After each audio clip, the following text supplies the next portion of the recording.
Hello, my dear students. Welcome back to Balaji Online Classes. I am Sadia Khatun, and today I'll be teaching you Moral Science of Class 8th. The chapter that I'm going to teach you is chapter number 3 of your book, which is Everybody's Mother. Okay, so what this chapter is all about, that I'll tell you. This story is about an old lady, an old woman who was living in Kolkata.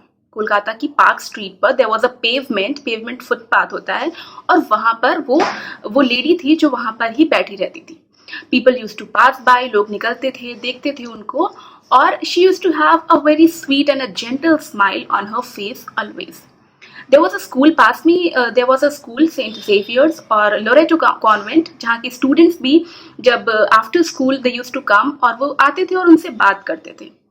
She used to share her stories with the students, और जो आसपास के लोग जो निकल रहे होते थे वो लोग भी उसको देखते थे कि that lady should used to sit here for years.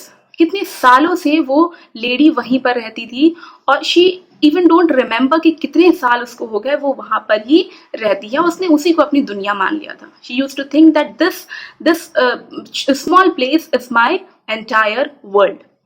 तो she used to share the stories कि क्या उसकी लाइफ किस टाइप से थी, हाउ शी केम हेयर, उसकी लाइफ में पहले क्या क्या हुआ है. तो ये सारी चीजें she used to discuss with those children. तो हुआ ऐसा था, द स्टोरी बिगिंस कि व्हेन शी वाज मैरिड, तो after few years the husband, मतलब उस लेडी का जो हस्बैंड था, ही डाइड. तो it was a very very miserable life for her because she had sons and daughters, she had children जिसको उनको raise करना था, उनकी लाइफ के बारे में सोचना था और प्लस अपनी लाइफ के बारे में भी सोचना था.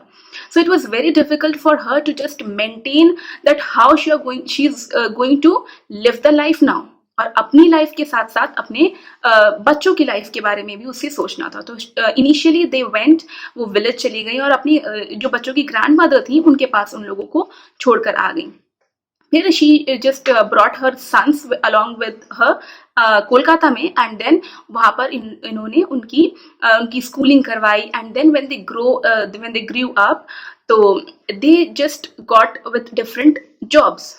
किसी one of them became a driver, उसको ड्राइविंग का शौक था, so he got into a driving school, and then one of them got a government job. Then daughters also came to the city Kolkata में, and then the daughters also used, मतलब the lady taught the daughters की किस तरह से stitching की जाती है कुछ, and one of the daughters came into baby sitting.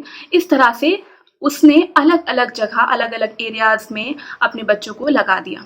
She just went all, मतलब this all took a lot of time from the starting till अब उसको ऐसा लगने लगा था कि now things are going well, और अब चीजें सेटल हो रही हैं. उसके जो छोटे छोटे बच्चे थे, they have now grown up, उनकी जॉब्स लग चुकी हैं, और उसने कितना कुछ she saw a lot of adverse situations, और उन सबको फेस करते हुए उन्होंने अपने बच्चों को बड़ा किया, पाल पोस कर बड़ा किया, and they were now on a particular position. इस तरह से she somehow managed to do all those things. तो जब वो अपनी स्टोरी बता रही थी इन छोटे छोटे बच्चों को, जो स्कूल के स्टूडेंट्स थे वहां पर, तो उनको जब बता रही थी, तो just she at one point she just said कि बट उसके बाद ऐसा हुआ, there was a situation जिसके बाद चीजें ठीक नहीं थी. and what was that? उनके सन की जो थी शादियां हो गई, and they got married, and they were having their wives. और फिर एक दिन एक छोटी सी फाइट हुई.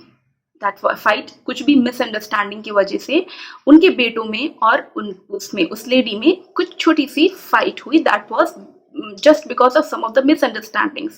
और उसका कॉन्सिक्वेंस ये हुआ दैट देयर सन्स, जो बेटे थे, हर सन्स, दे सेड कि अब आप हमारे साथ नहीं रहेंगी, और उन्होंने उसको घर से बाहर निकाल दिया.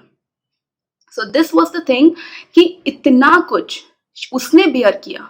The lady Baird a lot of things for her children. Even अपनी लाइफ का उन्होंने ध्यान नहीं दिया, उन्होंने स्टिचिंग किया, कहीं पर सर्वेंट की तरह काम किया, किसी भी तरह से जिससे कि उसके बच्चों पर कोई भी ऐसी प्रॉब्लम ना आए।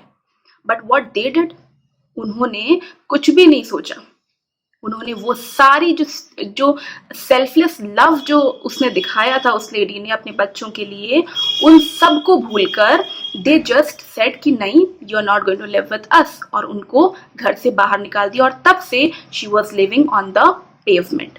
तो दिस स्टोरी टेल्स अस कि हमें कभी भी, हम चाहे जितने बड़े हो जाएं, we reach to any of the position, we should never forget the love, the care, the responsibilities that your parents have given you, कि अब आपकी रिस्पॉन्सिबिलिटी बनती है। उनको जो करना था, उन्होंने, जब आप छोटे थे, उन्होंने आपको इतना सब कुछ दिया, आपको पाल पोस कर बड़ा किया। Now it's your turn, now it's your responsibility कि आप उनको इन टर्न क्या चीज दे रहे हो, and that is very very important.